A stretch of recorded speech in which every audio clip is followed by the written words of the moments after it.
όταν το ψάρεμα δεν πηγαίνει όπως το έχεις υπολογίσει. Λοιπόν, αυτή είναι η θέα. Κάνουμε και τον πανάκι στο μετά που θα πέσει ο ήλιος και θα γυρίσουμε. Θα δούμε όταν έχει καμιά μεσημεριανή και τα λέμε σε λίγο. Με το φίλο Chris δυστυχώς δεν έχουμε κάμερα. Έχω το κινητό τώρα.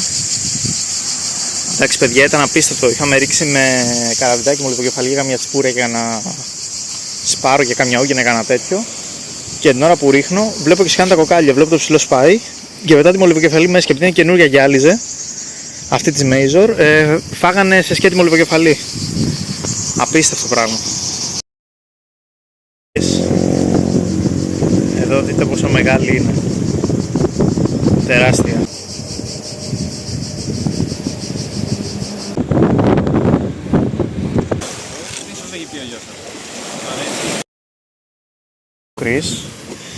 Πήραμε να δοκιμάσουμε ένα τραπεζάκι, το βρήκαμε σε προσφορά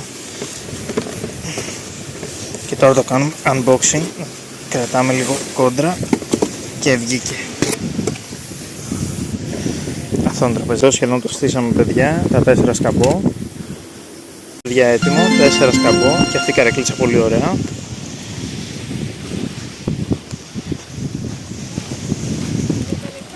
Εδώ παιδιά ο φίλος Chris.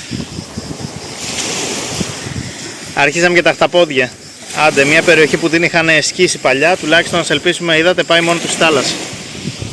Το ξέρει το δρόμο. Θα το αφήσουμε, μην το ταλαιπωρούμε άλλο. Τα λέμε. Πάει. Έτοιμος. Φλουπ φλουπ. Φλουπ φλουπ. Φλουπ φλουπ. Να το... Φλουπ φλουπ.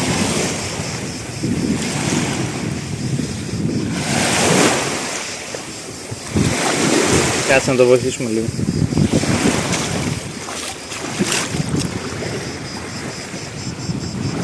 Να το... Κοιτάξτε την παραλλαγή που έκανα. Απίστευτο.